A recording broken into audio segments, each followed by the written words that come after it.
Welcome to Thomas Thoughts, Episode 2. Now, in the first installment, I told you a little bit about myself. I aim to go a little bit more into that so you guys have a better idea of who I am. And also, I want to just clear something up real quick about glucose. Last episode, I mentioned that glucose creates bad byproducts in your body, and that causes a whole host of issues. That's not exactly the case. Instead, what it is that glucose is incredibly easy to overconsume. In pasta and bread and starches like potatoes, it's a very dense energy source. So what that means for you is if you consume it, you're going to give yourself a lot of energy and your body's going to spike your insulin. And when that happens, your body doesn't have a chance to metabolize it as energy and generate ATP. That's why you get hungry, because your body took all of that energy and stored it away into adipose tissue because of insulin. So insulin has a very important role, especially back in the ancestral days. And the reason that is because we had to store food. Otherwise, we were going to die.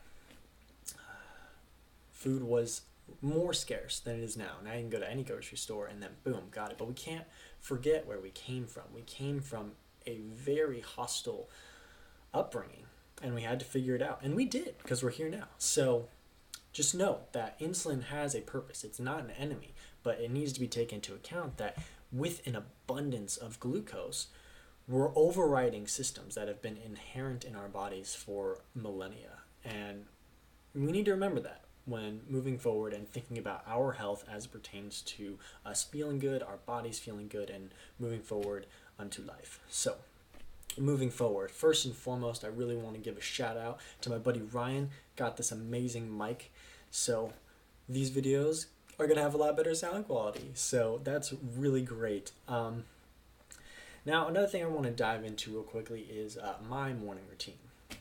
Morning routines are incredibly important. They let you get geared in for the day, lets you focus in and know what you have to do. Now, beyond having a calendar, which is also incredibly useful to plan out what you have for the day, and getting into the habit of using calendars, that's another thing.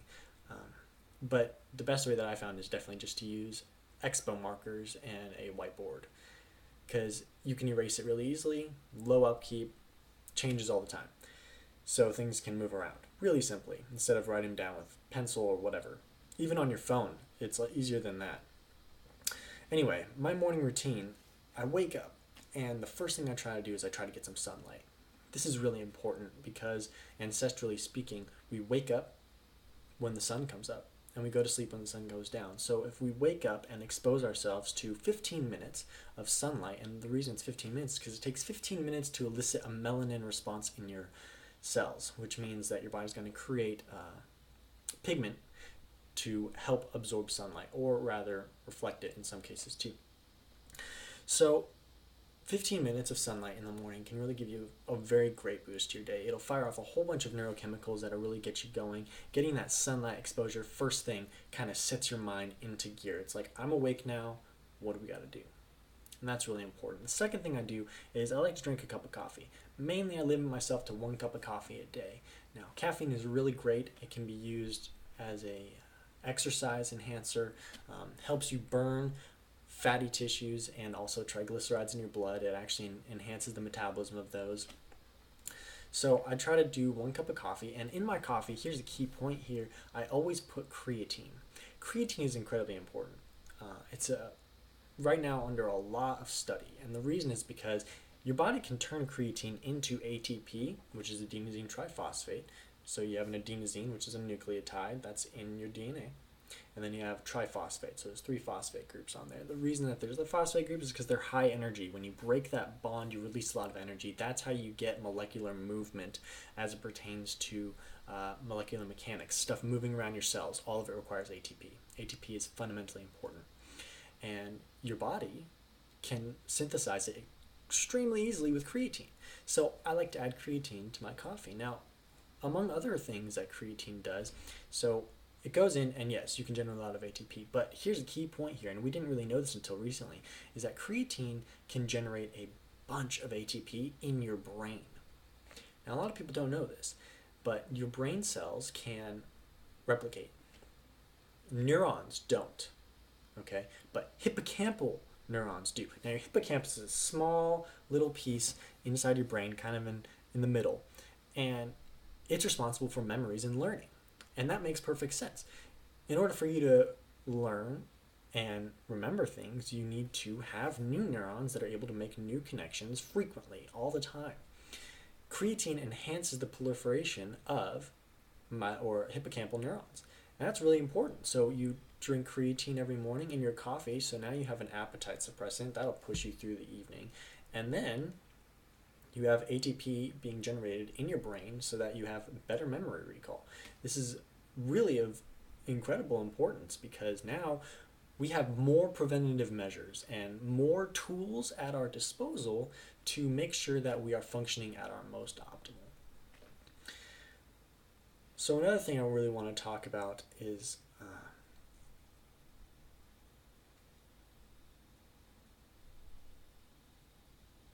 diets. Now a little bit about me first. I've been keto or low carb for about 8 months now. I was interested in it prior to that. I didn't have access to high quality foods at the time when I first tried it, so I had to stop. And then once I got to where I am now, I restarted again. That was about 8 months ago. Now it has been a game changer. The mental benefits alone are just tremendous. So my mind is just clear all the time, and I think a lot, so my brain's going all the time. And with keto, it makes it easy. And also I avoid the crash in the evening. A lot of times people have crashes in the evening and have to take naps. I don't have that sensation at all, which is incredibly useful. So keto, for those of you who do not know what keto is, keto is when you're metabolizing fats for energy. Ketones, rather, for energy, not glucose. This is very useful for your body, and there's a lot of cool reasons why. First and foremost, I mentioned ATP, which is the energy molecule, really, of the cell. Your body generates a lot more ATP when it metabolizes ketones for energy, as opposed to glucose. There's also a reduction in a whole bunch of other horrible things. Namely is something called an inflammasome. Inflammasomes are inhibitory. And by that I mean when they're in your cells and you have a lot of them, that's called systemic inflammation. When we think of inflammation, we think on my skin. You get a bruise or something, and next thing you know, your skin's inflamed and it's red. We think of that as inflammation. That is inflammation. But if you have inflammation, systemic inflammation on a cellular level, you have a whole bunch of molecules, or inflammasomes rather, that are in your cells, and they're preventing your cells from functioning optimally. This is a huge problem. So that is associated with pretty much every chronic disease that you could think of. So it's really important to consider that when choosing what we're putting in our body and how we're treating our body, because if we treat it well and we put things that are good into our body on a very regular basis, what we're going to end up doing is reducing the number of inflammasomes. And that's going to have profound effects. If you're talking about neural inflammation alone, there's a ketone that's created by the metabolism of fats, and it's called beta-hydroxybutyrate. Beta-hydroxybutyrate is a topic of immense study right now. And the reason is because it has a bunch of crazy functions: reducing inflammation, increasing hippocampal neuron proliferation, reducing inflammasomes. All of this stuff is insane. Now, a lot of people may know that ketones, or the ketogenic diet, was first proposed in the 1920s for epilepsy. It worked really well, still does today. Now, I did a lot of reading on this last night, actually, just because I was into it. But acetoacetate is another ketone. Now, you can look these guys up. Maybe I'll link it in the description too. But acetoacetate and beta-hydroxybutyrate are two ketones that are made. And when they're used in your body, they exhibit anti-epileptic effects, anticonvulsant effects. This is remarkable because they do a whole bunch of other things too. And the big key word here is probably neuromodulation. When you're on a ketogenic state, your body's in a fight or flight mode. Now, there's a paradoxical thing going on here. You want your body to be relaxed so that you're relaxed. But you also want your body to be under a level of perpetual stress. What I mean by that is there are levels of stress that you can put on your body that are immensely useful. For instance, exercise. Fundamentally, you're ripping apart your body. But the compensatory mechanisms that are activated because of that are profoundly good for you. Another great example is the sauna. I recommend that people go to the sauna about 3 times a week if they can, because the sauna puts a certain kind of stress on your body that activates a whole host of physiological mechanisms. Mainly, what happens is all of these proteins, now proteins are the functional units of your cell, all of these proteins get repaired and all the damaged ones get thrown out. So when you go to the sauna, you're pretty much hitting reset on your entire body to help facilitate a more optimal function. This is incredibly useful for you. So as that pertains to keto reduces inflammation throughout your body, systemic inflammation. So it starts to modulate everything. And it's interesting when we think about it because for millions of years, we're evolving, okay? And we are proto-humans. We don't have what we have around us right now. And because of that, our bodies had to be in a state of stress all the time because we didn't know if we were going to die. That's really what it is. So you're in ketosis, or at least they were in ketosis all the time. And they were eating predominantly meat. Those are 2 really interesting things, because what we find in the recent scientific literature, which is really profound, by the way, is if we cut out sugar, which was not a big part of the diet for many years, like thousands of years, was not part of the diet. When we cut that out, our bodies return to some kind of baseline level. Our bodies start to function extremely well. And you can toggle that. You can toggle that now by just reducing the amount of glucose that you're consuming and getting rid of some of that mouth pleasure that we're really subject to in our daily lives. And that's really all it is. Sugar is an addictive chemical. It is a drug, and people don't like to think of it like that. People like to think of it as, oh, carbohydrates are for energy. And you know what? In some sense, they are. There are some utilities to carbohydrates, but I'll tell you, they are not better than some other things.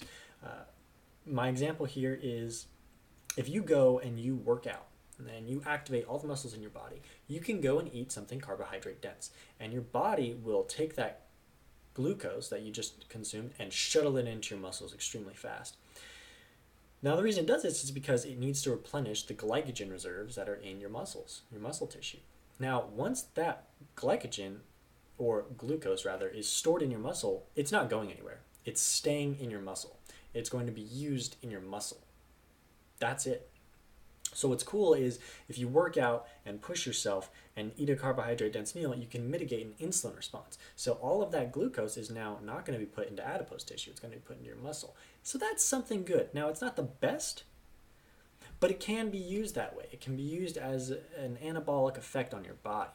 Anabolic is building up. Catabolic is breaking down. So remember that. So as we pioneer forward, we can look at the keto diet, and more recently, we can even look at the carnivore diet. Now, here's something really interesting about protein. Why it's so important is because your body can do everything with it. Protein is the building blocks for everything in your body. So you might think, well, don't I need glucose to survive? Yes, but here's the cool part, is your body can actually manufacture glucose through your liver in a process called gluconeogenesis. Now, this is a little bit of a taxing process on your body, but in the grand scheme of things, as it compares to other things, like if you're consuming a lot of glucose and that systemic inflammation, it's nothing compared to that. So your body can take protein, shuttle it through your liver, gluconeogenesis, and create glucose from it. So now you have a maintained level of glucose in your bloodstream. The average, if you're in keto, or to make sure you don't go unconscious, that's 80 milligrams per deciliter.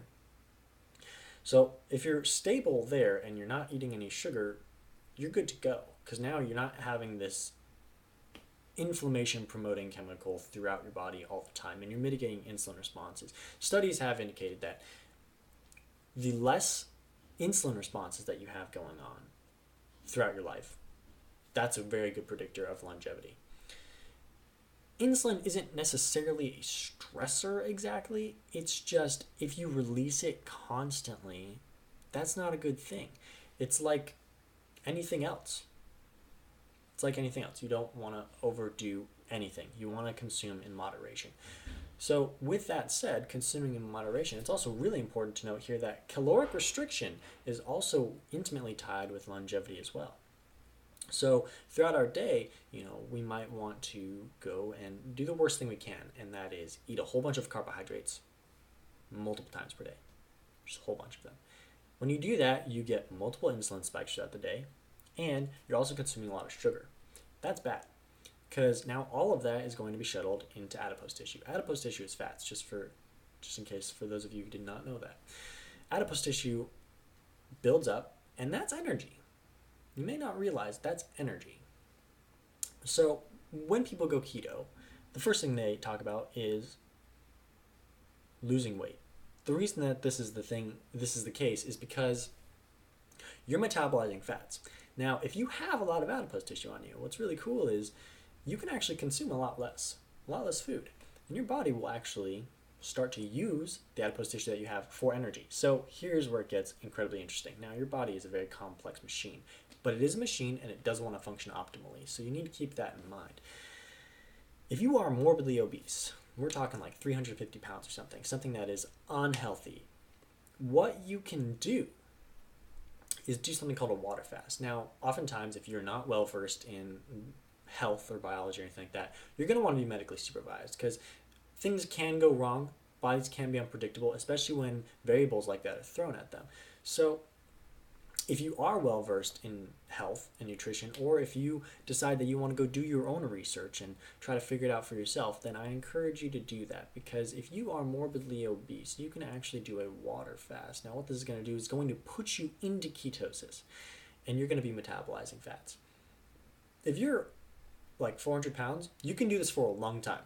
You're going to want to take a multivitamin on top of that so that you don't get deficient in anything. But ultimately, you could do that for a very, very long time. The world record is just under a year. It's 352 days. This man weighed about 450 pounds, and he fasted with water and a multivitamin for almost an entire year. And by the end of it, he was a thin guy.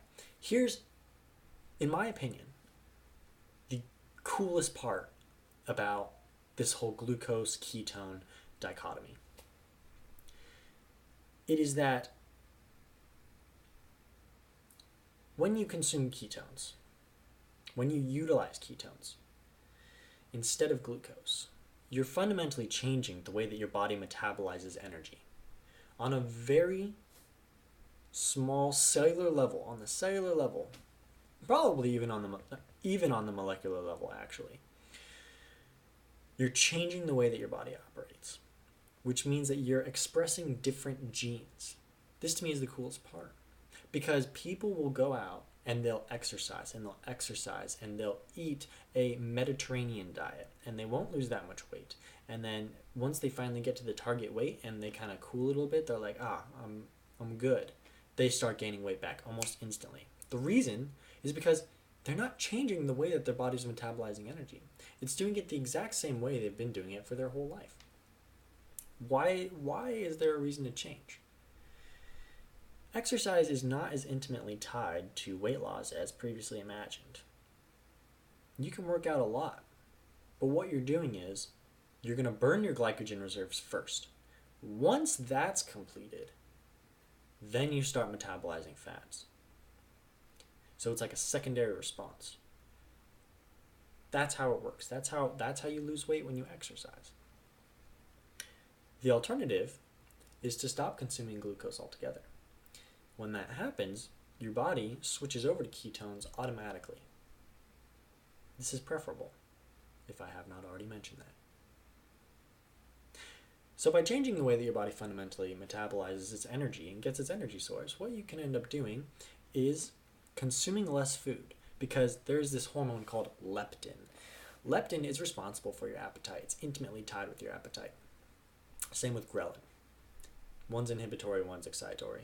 So when you go on a keto diet, or one that's absent of glucose, more on that in just a second, your body regulates your hunger a lot better. So you end up consuming the amount of energy that you need as opposed to the amount of energy that you think you need, and end up storing it as adipose tissue.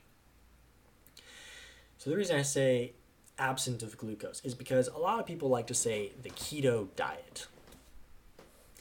And that's a thing. Higher in fats, higher in protein, absent of carbs. But here's what you need to keep in mind is that ketones will be metabolized in your body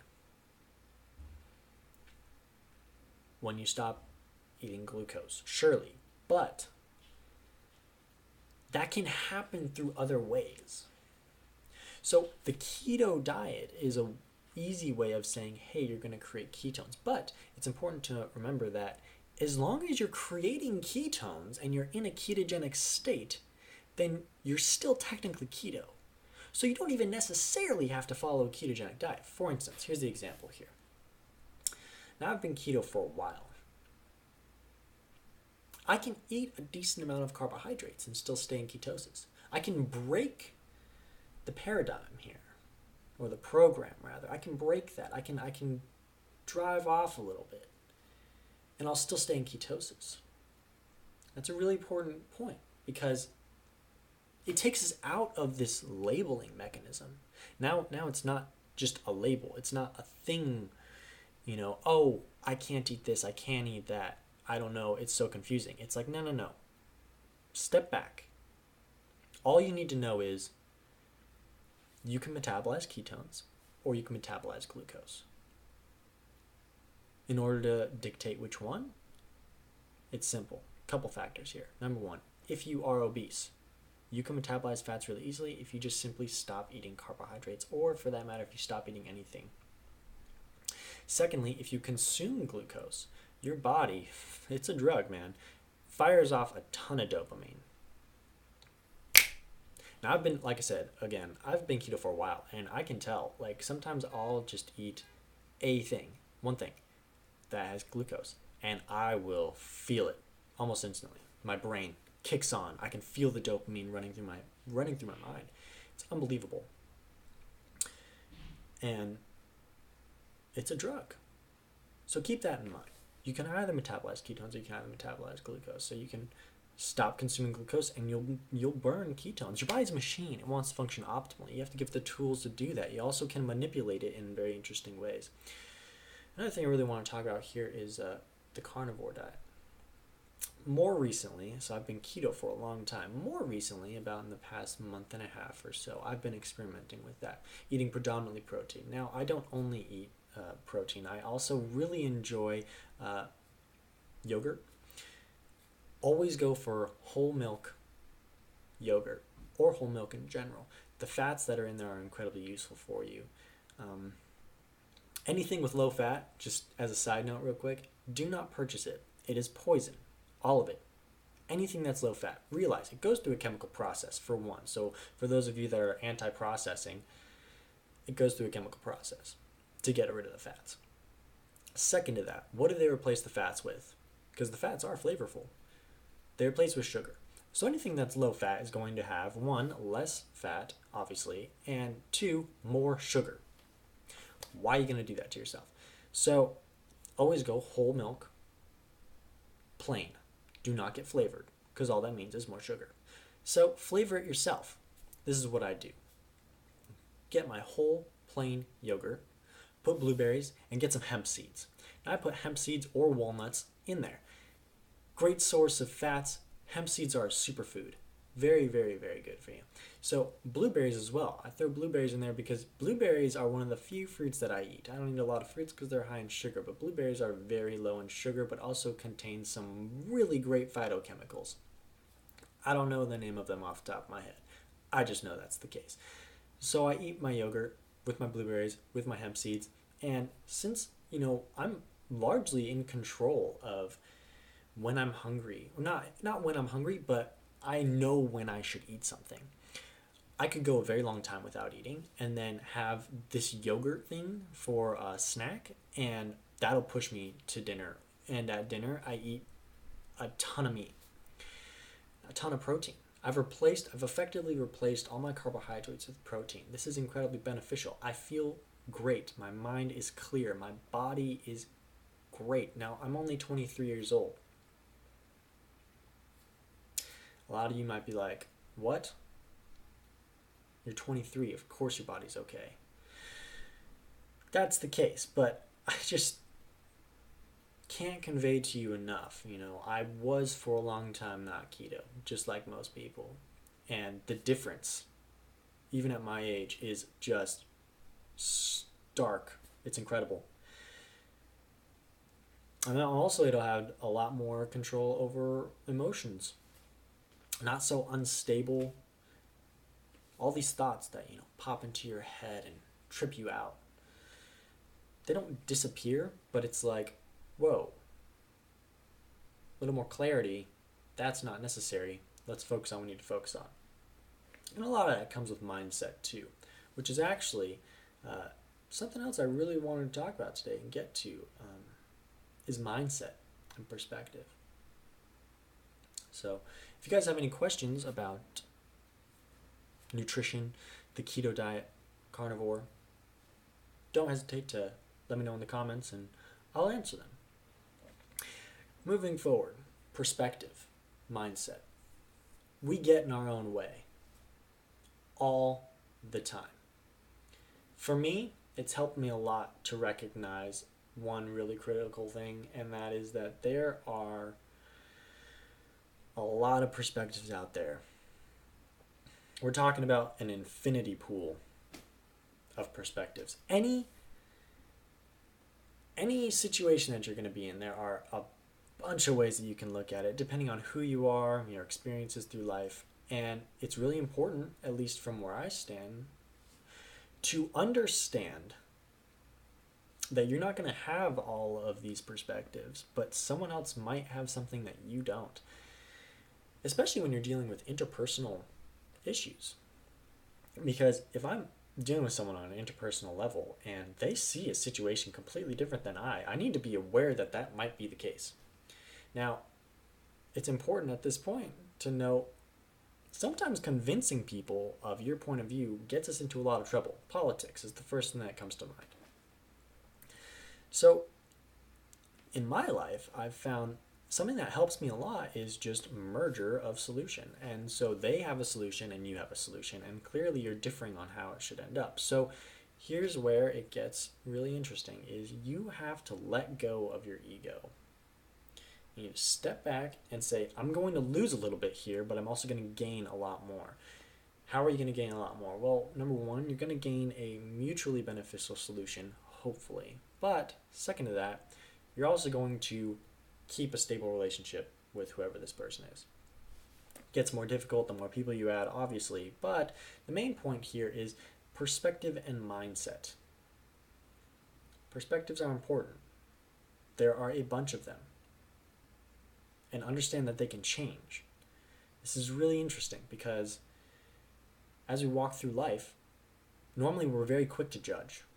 We're very quick to put labels on things and slap them into our own mental boxes. Like, I don't like this because XYZ, when in fact that thing could be actually really beneficial to you. For instance, the keto diet. Some people might slap on a label and say, no, that doesn't work. But I mean, if you're a vegan and you're like, oh, well, I don't know why you would eat protein. You don't need it.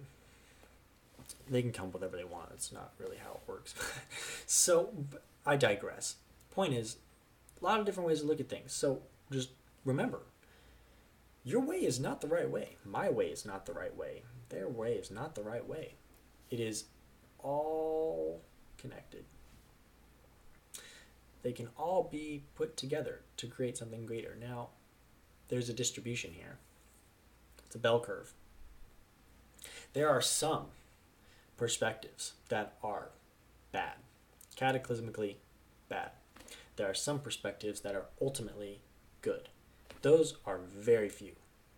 The vast majority are going to fall somewhere in the middle. Vast majority of perspectives are going to be not the worst, not the best. So if you can work yourself into considering as many different variables as you can, working to build a perspective that is a unified perspective. Heed my words there, a unified perspective. You have your perspective, they have their perspectives, but if you can put yourself somehow in the shoes of all those people and create a perspective that matches the agenda of everyone involved, you've won. Because no one's going to disagree with that. People will go down. In my life, I've found that it is not people will go down. People will lose some stuff. Same with you. But in my life, I found that they're okay to accept that. People are okay. I'm okay to accept, okay, maybe I'm not going to get everything out of this deal. Maybe they're not either. But we're all going to get something, and we're all going to keep moving forward. And that's what everyone wants to do, is move forward. So if you can be the architect of this grand perspective in either a group situation or a one-on-one situation, boom. Now, as this pertains to you, perspective has a vast array of applications. Number one, probably the first and foremost, how you view yourself. It's a very touchy topic. It's a very difficult topic for a lot of people. Because a lot of times we feel like we're not in control. A lot of times we feel like we're useless. Why are we here? What am I doing with my life? It's a very hard thought process to get sucked into. Oftentimes intimately connected with depression.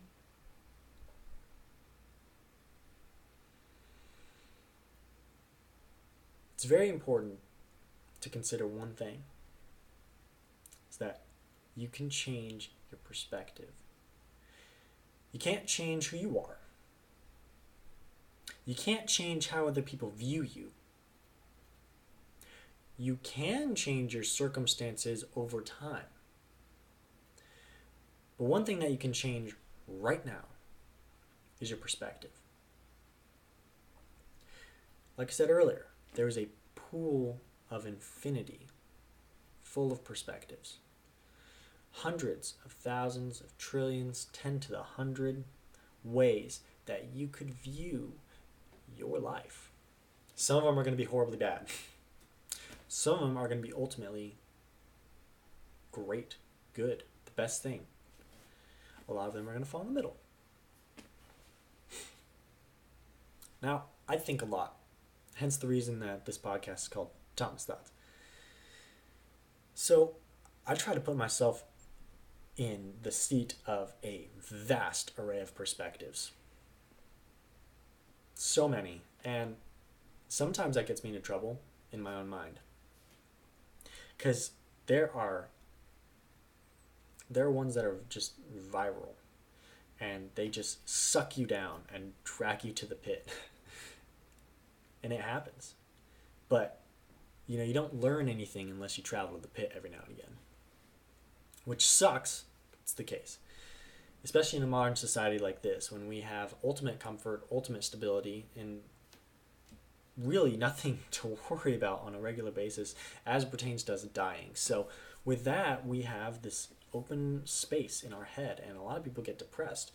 And part of that is because it's exactly that. There is this fight or flight thing that is just ingrained in you from all those millennia of you trying to survive, and it's getting activated, and there's nothing to be scared of. That's part of the reason, part of it. So as it pertains to perspectives, play with them.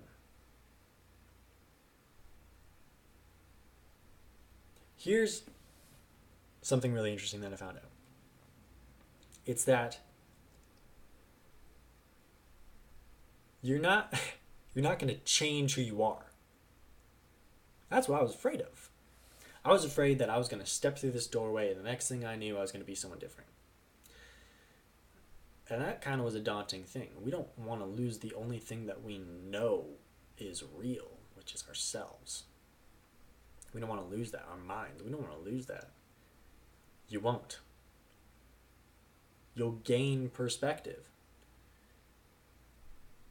It's a really abstract thing to think about, for sure, but if you put yourself in a whole bunch of different ways of looking at things, one might think, oh, well, what do I actually think? But the funny thing is that your mind has a way of just creating your opinion almost out of thin air, very fast, if it's given the right evidence. So if we bring this into politics really quickly as an analogy, you can form an opinion on politics very quickly. Now, your opinion can change when new evidence surfaces. Now, think about that as perspectives as it pertains to you. You have a perspective, perhaps, maybe many, depending on how your mind works. But if you gather in all this information about perspectives, about all the different possible ways you could look at something, now you're going to generate a more refined picture of your surroundings and the world around you and the world that we live in. You're going to define that better. I think that far too often people don't consider one thing that I consider to be really fundamental. And that is that we don't really know what we're doing. And for us to figure that out, we need to branch out mentally and physically and interpersonally. But for me, mentally is very important, because there's no right way to view the world, and there's, of course, okay, let me rephrase that. There are right ways to view the world. There are also horribly wrong ways to view the world. And where you lie on that spectrum has everything to do with your interpretation of your surroundings. So interpret them differently all the time. Here's my example. As I mentioned in the first video, I enjoy playing guitar. I don't know any chords, maybe 3. That's it. And I'm decent at it. I'm not the best at it. I'm not the best at playing guitar. I know that. But there's one thing that has helped me profoundly. When I'm playing guitar, I just play with the noise. Try to figure it out. Try to see where I'm going with it and learn it. Learn the noise. Sometimes I get stuck. Sometimes I get really stuck. And I keep playing the same patterns over and over again, and I'm trying to figure out new patterns, and it's not frustrating, because I don't really get frustrated, especially when I'm playing guitar. I really enjoy it, but I don't get frustrated. But it's more like, oh man, I really wish I knew where I could go from here. So then I shift my perspective on what I think, or how I think about the guitar. It's really hard to explain, but there are certain patterns that make really harmonic sense. It sounds really great. There are other patterns that obviously don't. But I've been experimenting with putting myself in a place where I can play a note that seems out of tune and roll with it and create new sounds. And it's because I'm changing the way that I'm thinking about the guitar. Because a lot of people think, and this might apply to a lot of things, I haven't really thought this part through here, but it may apply to a lot of things where there's this idea of a set way to do it. Like when you go and learn guitar, maybe they'll be like, oh, this is an A, this is a G, this is a D. And that's one way to learn, it is, for sure. But then you're going to adhere to some form of artificial structure that isn't your own. And therefore, in my opinion, you're not going to be able to generate music that is your own. You're going to be able to generate music that is exactly that, just not your own. So by changing your perspective on what noise is as it pertains to guitar, that's helped me a ton to create new sounds, different patterns.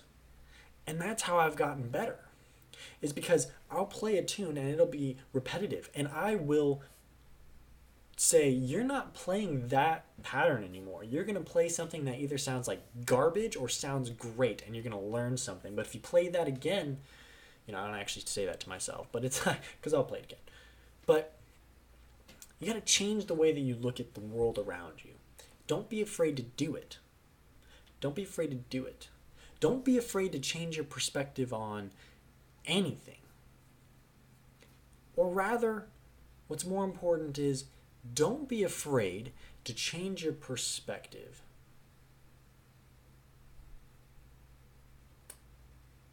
One more time. I'm going to try this one more time. Don't be afraid to experiment with all the different kinds of perspectives. It's going to give you a better grasp of your own psyche, of the world around you, help you to remain a little bit more objective in the grand scheme of things.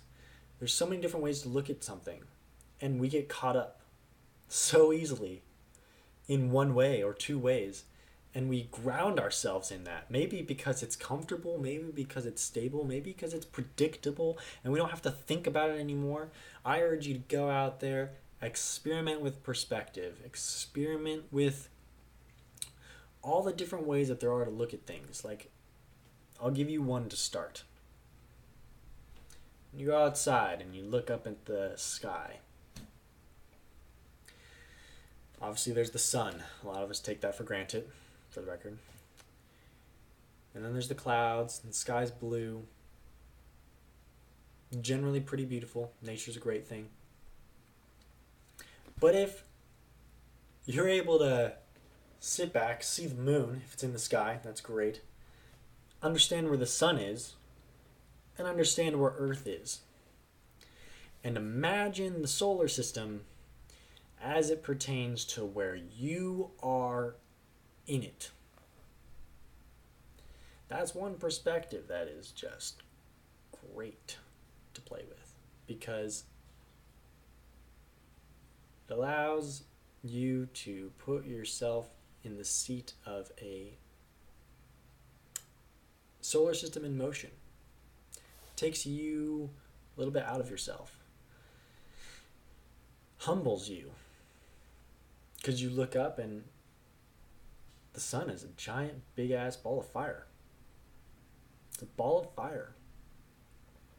And the moon is orbiting around the Earth and happens to actually block the sun perfectly.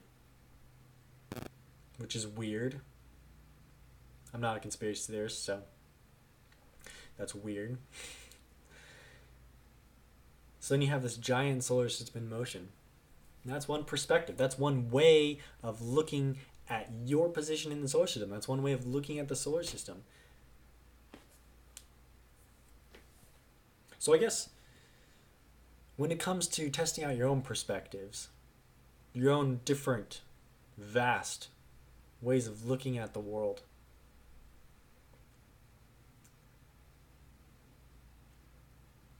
try to imagine things as they actually are. It's humbling.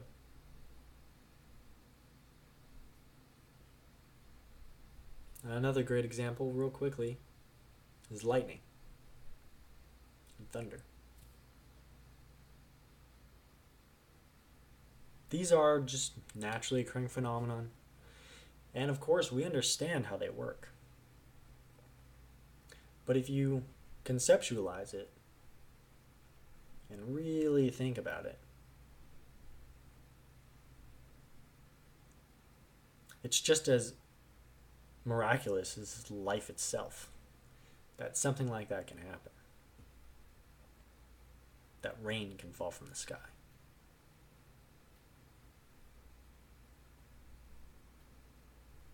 That the sun comes up every day. There's a lot of different ways to look at the world.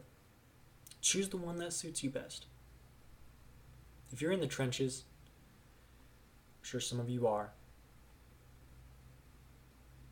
you have nothing to lose but to sit there and understand, number one, that you're not alone. There's 7 billion of us on the planet, for one. And you can always change how you look at your circumstances. You can always change how you look at the world, how you interpret it, how you understand it. So I guess the ultimate thing here is worry less about how you feel on any given day. And worry more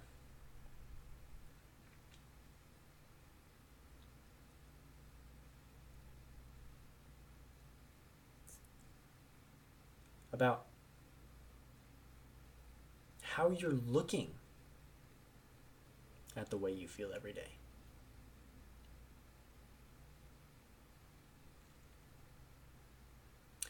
And with that, that's Tom's Thoughts, episode 2. Can't wait to bring you guys the 3rd installment. Soon I'll probably have something better to fill this backspace, because looking forward to it. But anyway, phone call. Thank you guys so much for joining me here on Tom's Thoughts, and I'll talk to you next time about some thoughts.